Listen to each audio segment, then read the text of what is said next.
Hey guys, AntVenom here, and welcome back to another Minecraft video. And today I'm going to be showing you guys the Explosives Plus mod for Minecraft 1.2.5.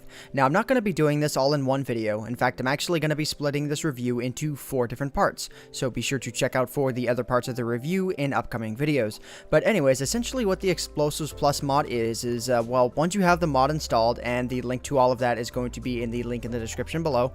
As you can see here, when I go into my creative menu or into the too many items menu, either one doesn't really matter, you notice that now you have a whole bunch of different explosives, and to be exact, at least from what's counted right here, there are 12 different explosives. And then if we come down here, there are a variety of different items that can be used either in conjunction with these explosives to, you know, modify their power or to detonate them, and with the example of the C4 and the detonator here, which I'll get into here in a minute. And then there are some other really neat things here and there, like the suicide vest, which I'll explain in another video. But anyways here, so why don't I just go ahead. The way I'm going to be splitting this up is I'm going to be, in the first 3 videos, I am going to split up showing you guys 4 of the explosives and what they do, just because the explosions are kind of laggy on my computer. But thankfully, if I hit F3 here, you notice on the top right of the screen, I'm actually running Minecraft with 16 gigabytes of memory, so I really should not have to worry about a crash happening at all throughout any of this. But anyways, so what I'm going to do here is I'm going to show you guys 4 of the explosives. The first one I'm going to show you is C4, second one is Precision TNT, the third one is the regular Nuke, and the fourth one is the Volcano. And I am going to be doing it on the Peaceful Inhabitants on my peaceful map here. So the C4 is actually really quite self-explanatory. All you have to do is place it on the ground, and you can... Oh, by the way, I should probably explain what I'm actually holding in my hand here, because it's kind of like one of the fundamental necessities to know about with this mod. What I'm holding in my hand right now is the wrench, and you can get that from the bottom half of the menu over here. And basically what the wrench does is whenever you set down one of the primary explosives, you can right click on the primary explosive and actually change up some of the settings for it. And as you can see, the explosion size here is 10, which is really not that big. The explosion radius, not too big. It'll cause a fairly okay explosion when I set it off. But yeah, so you can use the wrench here to safely modify any of the explosives that you are actually placing down. And something cool to note too, if I set, for example, if I set the explosion radius to be 8, as you can see, I just changed it, but then I remove this. Oh, sorry about that. But yeah, so if I place these down on the ground here and I right click on this now, you notice that the explosive actually remembers what I inputted. So if you wanted to use something like World Edit in order to import a custom set of explosives with a certain amount of power, it would work perfectly. So yeah, let's just go ahead and let's fire one of these bad boys up. So why don't we just set a couple of these down, and before you guys freak out, all of my pets are in a safe place now. I've brought them to a far away land where they don't have to worry about anything. So yeah, why don't we just set down one more for good luck here. Go ahead, chicken, walk right into it. There is no more chicken to be found. There's no more chicken. So yeah, as you can see, the C4 leaves a rather isolated blow. If you set the explosion radius to be much higher, then you would notice that it would end up turning out to be much higher. The second explosive that I'm going to be showing you guys is what's called the Precision TNT. Now this one, as its name would suggest, is very precise in that whenever I go to set it off here, why don't I just go ahead and do this here really quickly. I actually have no idea how big the explosion is going to be because I didn't check. Oh, wow. That is actually a really big explosion and a really bad example for me to do a really big explosion with. Let me go ahead and let me hit escape here. But as you can kind of see strewn around the screen here, because I don't want to really kill my game too much, you noticed that there are a whole ton of items on the ground. And the reason why is because Precision TNT will actually drop every single item it blows up. It won't disintegrate any of them, because with normal TNT, you'll only have a 30% chance for a given item that you blow up to drop into an item, but this is 100%. So kind of interesting if you ever wanted to go diamond mining. But anyways, I'm going to go ahead and I'm going to type in kill all here. And that's going to kill 8,478 entities. That is absolutely insane. And I'm pretty sure that the front side of my statue is not liking what just happened. Yeah, I think it's pretty safe to say he explosively pissed his pants. Pants? I don't even know what word that is. But anyways, so the third thing on the agenda here is the nuke. Now, whenever you put a nuke or a mega nuke into your inventory, you get this little bit of whatever you want to call it. It's a little bit of audio. Tactical nuke ready. Turn the key. And when you use a mega nuke as well, you get something else, and I'll be showing you guys that in an upcoming episode. But anyway, so the nuke is just a really, really souped up piece of TNT. The explosion radius on it, like, I believe by default is really, really high.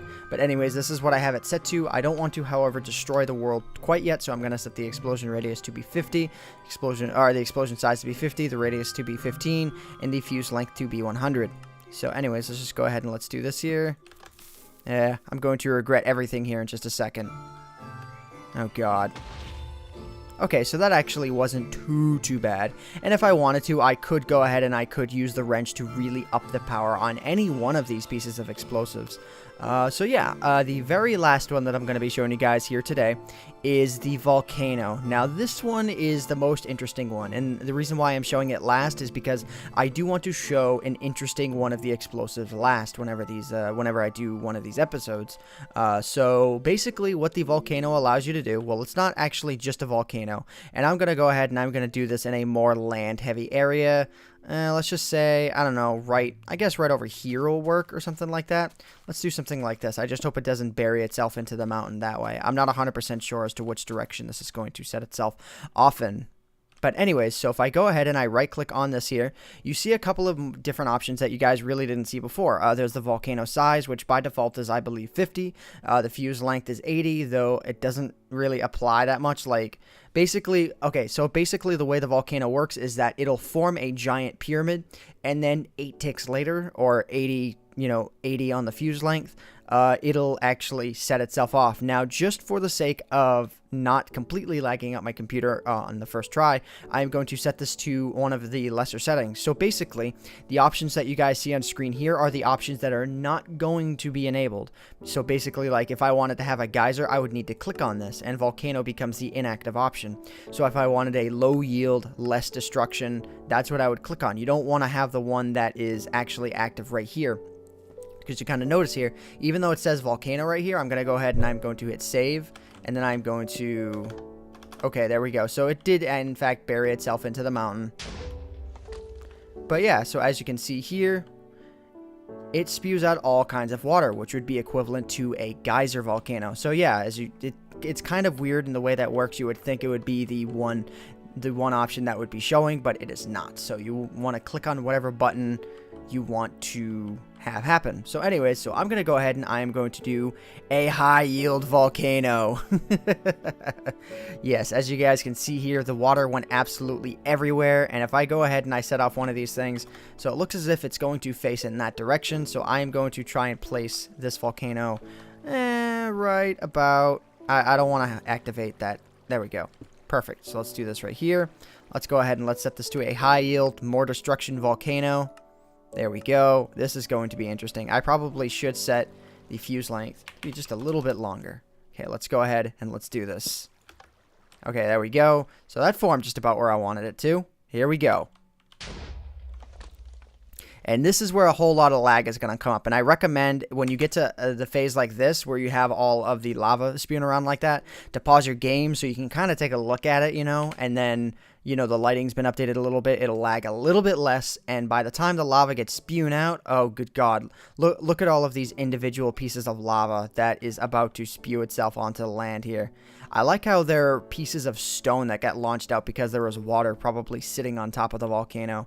But yeah, it may not look like a whole lot happened, but all we have to do is just fly out in any given direction, and you'll know that death and destruction has reigned on this world. And if you want your world to load up a little bit faster, just hit escape and the world will focus on generating a little bit more. So, yeah, I mean, the explosion radius on this thing, for as little of a volcano as this was in comparison to what I could have done, was absolutely insane. I mean, just look at this. Even this far out from the volcano, kind of crazy how much damage this does.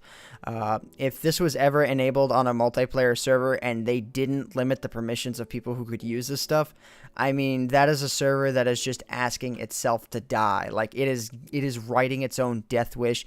It's not even writing a will. It's just, it doesn't even know what it's doing. So, yeah. And if only there was unnerved fire. Maybe I should consider combining the old days mod with this mod to create the biggest forest fire creation device ever. But anyways, guys, I hope you all have enjoyed this video anyways, and I hope you all have gotten something out of this. Be on the lookout for the other reviews that are going to be coming out over the next couple of days. I have no idea where my peaceful map is at this point. Let me go ahead and let me pause here. If I can find my map area again, I really have no idea. I think it's like somewhere over here, but it's just not loading up or anything like that. Yeah, okay, so this is the lake. Yeah, I think, wow, did they seriously land this high? Look at this. Look at how precise this happened here. It looked like a piece of lava landed on the back half of my tower here. One landed on the tree, and it is now systematically burning down my tower from the top down. Oh, God.